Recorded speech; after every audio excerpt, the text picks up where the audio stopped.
নমস্কার, আমি সুচেতা। চ্যানেল গল্প অবসরে আপনাদের সকলকে স্বাগত। আজকে আমি আপনাদের পাঠ করে শোনাতে চলেছি বিভূতিভূষণ বন্দ্যোপাধ্যায়ের লেখা একটি ছোট গল্প, তেঁতুল তলার ঘাট। আশা করি গল্পটি আপনাদের ভালো লাগবে। যদি গল্পটি ভালো লাগে অবশ্যই আমার চ্যানেলটিকে সাবস্ক্রাইব করবেন এবং গল্পটিতে লাইক দেবেন।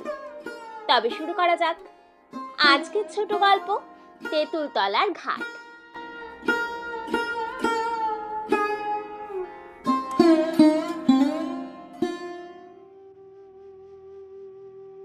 হারুর আজ আর জ্বর আসেনি।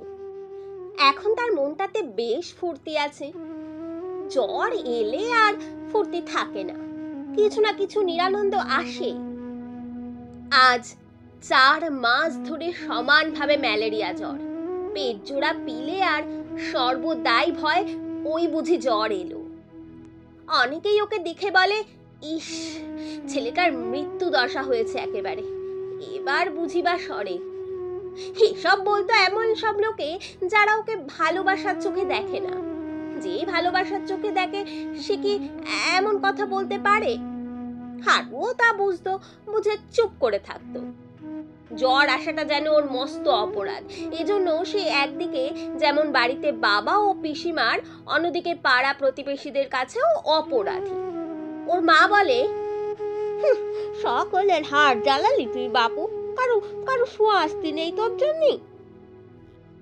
অথচ কেমন সুন্দর দিনগুলি। সুনীল আকাশ, অদ্ভুত ধরনের সুনীল আকাশ। ঝলমলে রোদ পড়েছে পথঘাটের দুধারের বনে ঝোপে। রাস্তাঘাট এখনো খটখট করছে। আজ দিন করে একদম বৃষ্টি বন্ধ। চাষারা রোজ গাজীতলায় রোজ পালুনি করছে। আল্লাহ আল্লাহ বলে মাঠে বুক চাপড়ে চিৎকার করছে। বৃষ্টির চিহ্নও নেই, মেঘ নেই আকাশে, তার আবার বৃষ্টি। ধান এবার হবে না সবাই বলছে। এইসব দিনে প্রত্যেক ঝোপে, প্রত্যেক লতার তলায় যখন রোদ পড়ে, তখন মৌটুসি কি পাখি বনচন্দনা লতার আগায় মুখ উঁচু করে দোল খায়। কটুযুক্ত ঘেটকোল ফুলের দল ঝোপে ঝাড়ে ফোটে। তখন ঘর আর বার একাকার হয়ে যায়, ঘরে মনই বসে না। হারু তখন পাশের বাড়ির চুনুর আর মন্টুর বাড়ি যায়। মন্টু মায়ের জন্য ডাঁটা শাক তুলছে ওদের বাড়ির সামনের ক্ষেতে। ওকে দেখে বললে, কিরে, আর জ্বর আসেনি তো? যেন তার জ্বর আসাটা প্রভাতকালে সূর্যোদয়ের মতো একটা প্রাকৃতিক ঘটনা। কেন যে ওরা জ্বরের কথাটা মনে করিয়ে দেয়। হারু বললে, না না, জ্বর কিসের, চল বেরিয়ে আসি। আহা দাঁড়া, মাকে ডাঁটাগুলো দিয়ে আসবো, তুই তুই একটু দাঁড়া দেখি। ও, এ ক্ষেত করেছে কে? তুই জ্বরে ভুগবি আর দেখতে তো আসবি নে। এবার একে তা আমি করেছি রে। মা বললে নাটা করে রাখ জমিটাতে, তাই জমিটা করলাম। হারুর মনে দুঃখ হলো বারবার তার জ্বর আসার উল্লেখ করাতে। একবার এত রাগ হলো সে বেড়াতে যাবে না কারুর সঙ্গে, একাই সে পথে পথে আগেও খেলা করতো। এখন জ্বর হওয়ার পর থেকে মনটা কেমন হয়ে পড়েছে, একা বেড়াতে ভয় করে। আগে যে সাহস ছিল এখন আর সেটা নেই। হয়তো মন্টুর মতো সঙ্গীকে সে গ্রাহ্যও করে না। দুজনে অবশেষে বেরিয়ে গেল নদীর ধারে। কাঠ কাটা নৌকো এসেছে পূব দেশ থেকে, বড় বড় গুড়ি পড়ে আছে এদিকে ওদিকে। বর্ষাকালে অনেক গুড়ির গায়ে তেলাকুচো লতা উঠেছে, দু একটা তেলাকুচো ফলও ফলেছে। কি মায়া যে জায়গাটার! হারুর বড় ভালো লাগে খেলা করবার মতো জায়গা। মন্টু ও হারু কতক্ষণ সেখানে খেলা করলে। খেলা করবার উৎসাহ কারো কম নয়। তেলাকুচো লতার ফল মন্টু তুলতে গেলে হারু তুলতে দিলে না।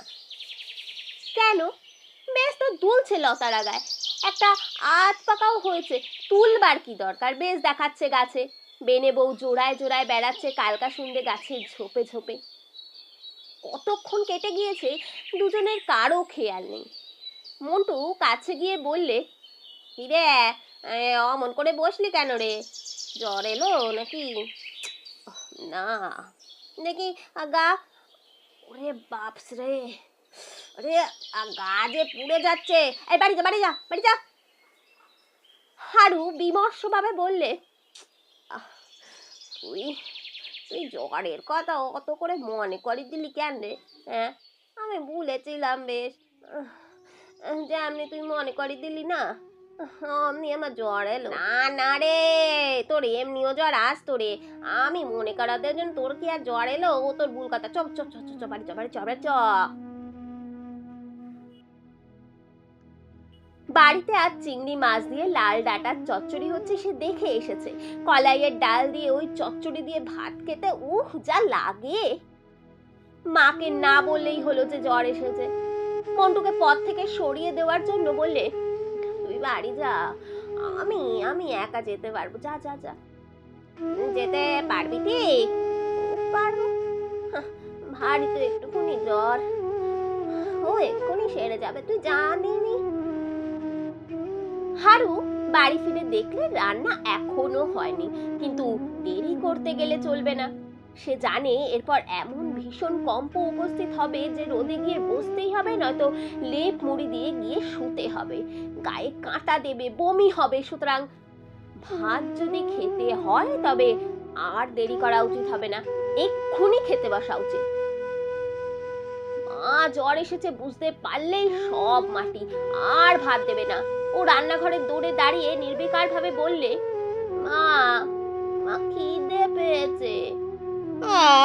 তা কোথায় গিয়েছিলি রে সকালবেলা? মা খেলা করছিলাম নদীর ধারে। ইচ্ছে করেই সে মন্টুর নাম করলে না। যদি এরা তাকে ডেকে পাঠায় বা এমনি কিছু, তবে সে বলে দেবে জ্বরের কথা। সে বললে, ভাত দাও, খিদে পেয়েছে। আজ এত তারা কেন রে বাবু? দিচ্ছি। আমার যে খিদে পেয়েছে। আহা, এখনো চচ্চড়ি হয়নি রে, শুধু ডাল আর ভাত নেমেছে। তাই দাও, তাই দিয়ে খাবো নে। ভাত খেতে বসে হারুর মনে হলো না খেতে বসলেই ভালো হতো। জ্বর চেপে আসছে, শীত এত বেশি করছে যে রোদে না বসলে আর চলে না। দাঁতে দাঁত লাগছে এমন শীত। ভাত খেয়ে সে গিয়ে বাড়ির পেছনে নিম গাছটার তলায় রোদে বসলো। একটু পরে ওর ঠক ঠক করে কাঁপুনি ধরলো। এদিকে রোদে পিঠ পুড়ে যাচ্ছে, কেমন একটা ঘোর ঘোর ভাব ওকে আচ্ছন্ন করে ফেলেছে। হারু বুঝলে ভীষণ জ্বর এসেছে ওর মা বললে, বসে আছিস কেন রোদে? বলছি শরীর টরি খারাপ হয়নি তো? এই মানে কি রে, জ্বর আসছে? সরে এইদিকে এদিকে দিকে দেখি। ওরার মুখ ছেলে, তবে ভাত খেলি কি মনে করে রে? এমন করে ভুগে মরবি কদিন? বেশ, যেন তারই সব দোষ। তার যেন ইচ্ছে যে রোজ জ্বর আসে। বাপ মায়ের অভ্যেস সব দোষ ছেলের ঘায়ে চাপানো। হুঁশ যখন হলো তখন বেলা গিয়েছে। রাঙা রোদ কাঁঠাল গাছটার মাথায়। শালিক পাখির দল ভাঙা পাঁচিলের ওপর কিচ কিচ করছে। ওর মুখ তেতো হয়ে গিয়েছে, মাথা ভার, চোখ কেমন ঝাপসা ভাব। ও বললে, কি খাবো মা? কি আবার খাবি রে? ভাত খেয়ে জ্বর এসেছে, খাবি কি আবার? সাবু করে দেবো রাত্রি। খাবো না, সাবু খাবো না। সাবু খাবো নিয়ে তোমার জন্য আমি পিঠে পুলি করি। ভোর রাতে ঘাম দিয়ে হারুর জ্বর ছেড়ে গেল। তারপর ঘুম ভেঙে যায়। শরীর খুব হালকা মনে হয় এবং খুব খিদে পায়। অত রাত্রে আর কে কি খেতে দেবে? সে চুপ করে শুয়ে থাকে ভোরের আশায়। ভোরের আলো ঘরের ঘরের দেওয়ালের মাথা দিয়ে দেখতে পাওয়ার সঙ্গে সঙ্গে ও মাকে ডাক দিতে লাগলো। ওর ঘুম কাতুরে মা চোখ না মেলেই এপাশ ওপাশ ফিরে বলতে লাগলো, বাবা, সারাদিন হাড় ভাঙা খাটুনির পর একটু যা শোব সেজো নেই।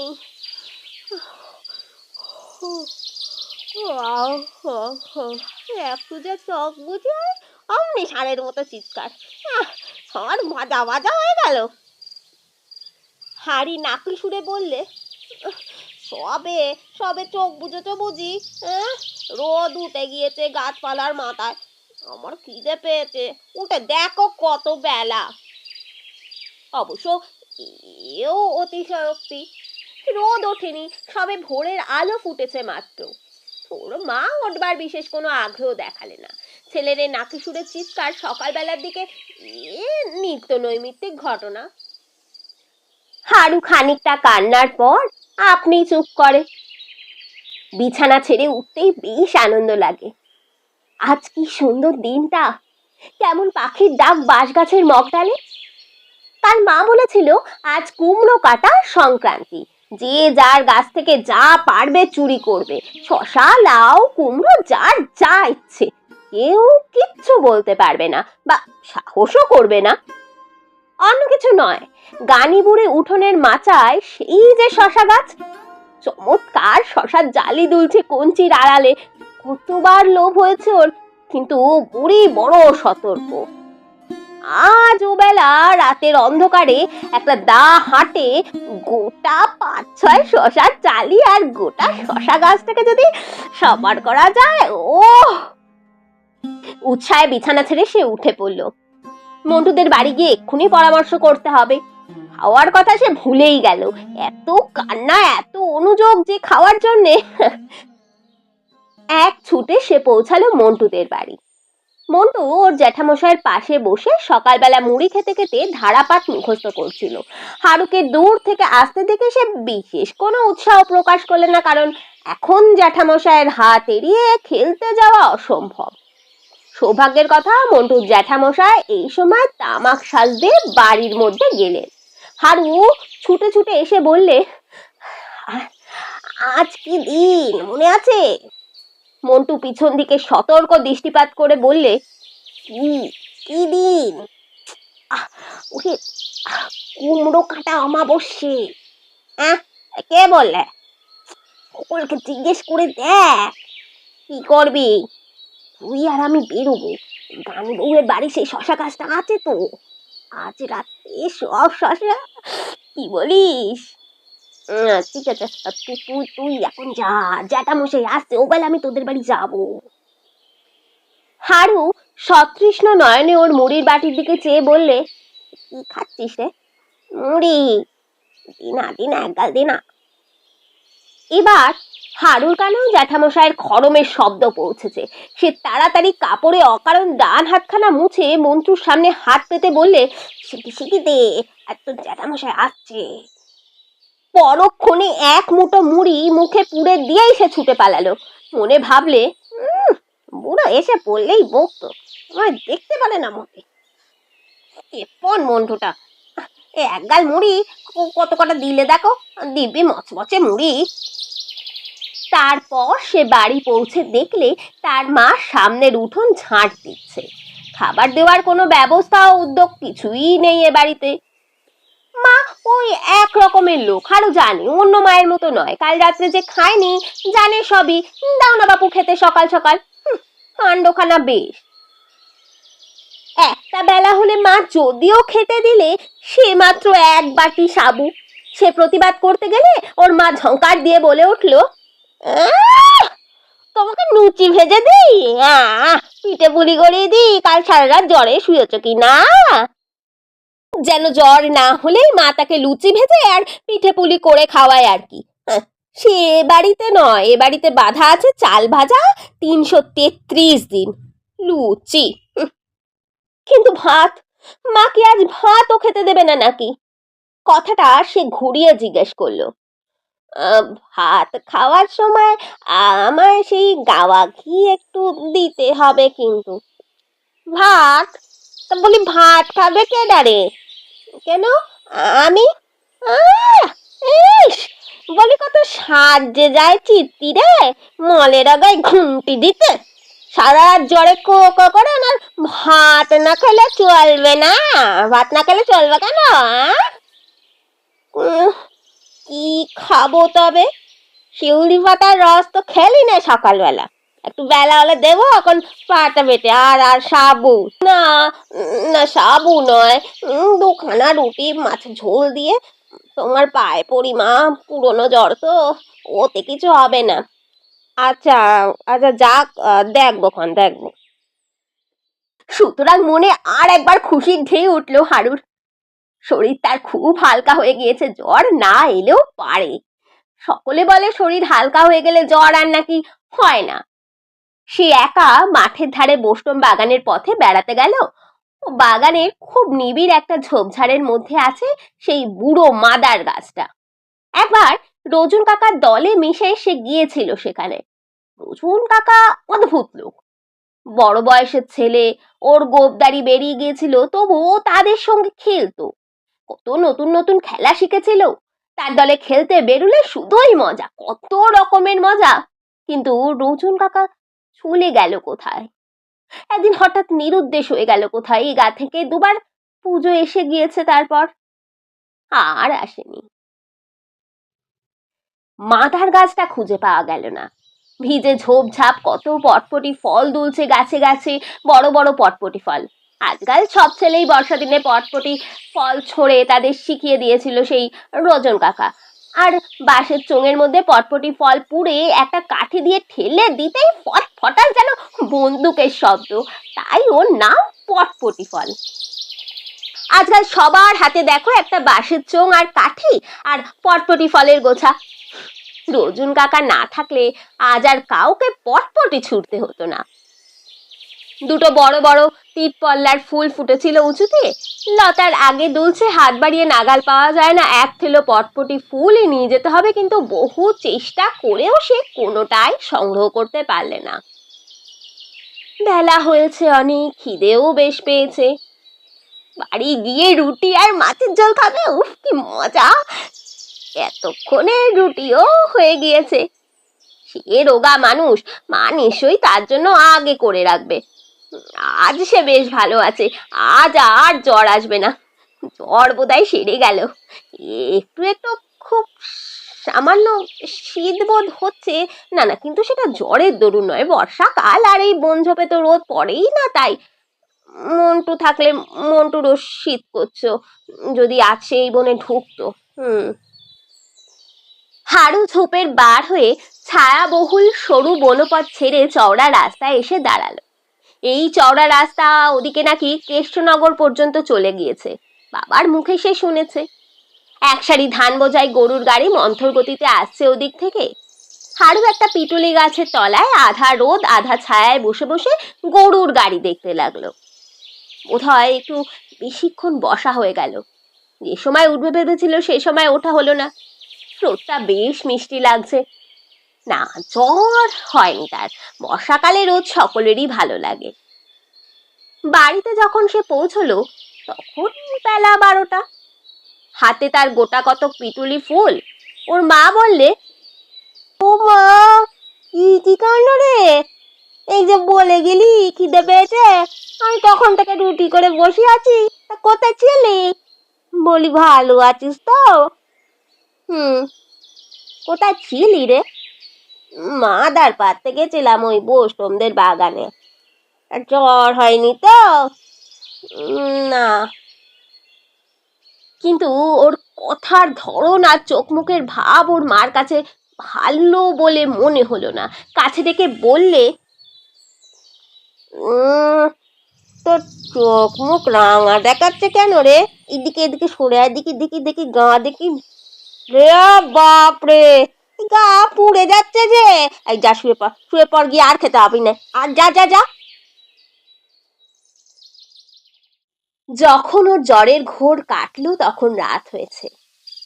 হারু চোখ মেলে চেয়ে দেখলে তক্তপোষের কোণে দেওয়ালের গা ঘেঁষে রেড়ির তেলের পিদিম জ্বলছে, ঘরে কেউ নেই।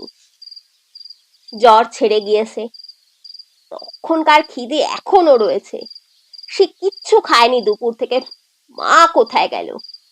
সে ক্ষীণ স্বরে ডাকলে, মা, ও মা, মা।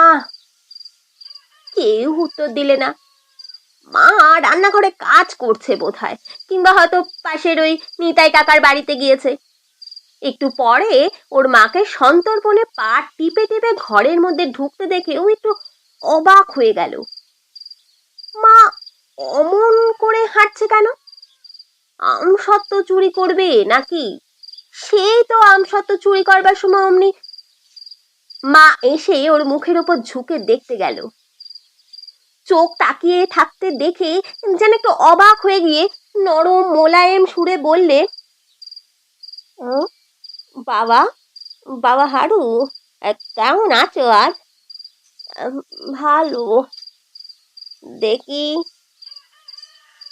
ওর গায়ে হাত দিয়ে ওর মা তাড়াতাড়ি বলে উঠল, ও কি ঘাম ঘেমেছিস, এ এ সব ভিজে গিয়েছে। হারু তা লক্ষ্য করলো বটে, কাঁথা ভিজে সব সব করছে। ও বলল, মা, আমার খিদে পেয়েছে। খিদে খিদে পেয়েছে বাবা? আচ্ছা আচ্ছা, দে ওখন। বাবা আমার, শোনা আমার, আসি, আমি আসি। মা ঘর থেকে চলে গেলে ও ভাবলে, মা এমন নরম হয়ে গেল কেন? অন্য সময় মা তো খেতে চাইলেই বলে, জ্বর ছাড়তে না ছাড়তে খিদে, ছেলের কেবল খিদে আর খাই খাই জ্বর হয়েছে, চুপ কর সোজা। কিন্তু মা যেমন মিষ্টি অমন মোলায়েম সুরে কথা বলছে কেন? পা টিপে টিপে হাঁটা। হঠাৎ হারুর মনে পড়ে যায়, আজ না সেই কুমড়ো কাটা অমাবস্যে। ওহ, ভালো কথা মনে পড়েছে। এখন তো সবে সন্ধে, তার তো জ্বর ছেড়ে গিয়েছে। এইবার মন্টুকে ডেকে নিয়ে গিয়ে গানি বুড়ির বাড়ি শশা চুরি করতে যেতে হবে। আরো একটু রাত হোক, ততক্ষণ সে খেয়ে নি। ওর মা একটু বার্লি নিয়ে ঘরে ঢুকে বললে, হ্যাঁ নাও, না গো বাবু, এটা খেয়ে নাও বাবা। ওটো না, ওটো না, শুয়ে থাকো লক্ষ্মী ছেলে, ও লক্ষ্মী ছেলে আমার। ও বিস্মিত সুরে বললে, কেন? আমার সে ও বেলাকার রুটি, আমি খেয়ে শশা কাটতে যাবো এক জায়গায়, আজ কুমড়ো কাটা অমাবস্যা যে, জানো না? ওর মা বিষণ্ণ ভাবে ঘাড় নেড়ে বললে, হ্যাঁ খুব জানি বাবা, তুই শো, কুমড়ো কাঠা অমাবস্যা গিয়েছে কাল, তুমি এই দুদিন ধরে বেহুশ। বা মঙ্গলচটি সারিয়ে দাও, বা হেরে গেলে পুজো পাঠিয়ে দেবো মা বটতলায়, সারিয়ে দাও মা, সারিয়ে দাও। জোর হাতে বটতলার উদ্দেশ্যে ওর মা প্রণাম করে।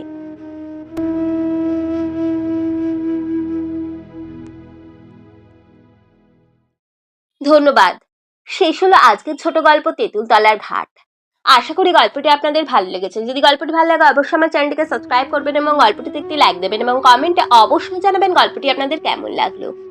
নমস্কার।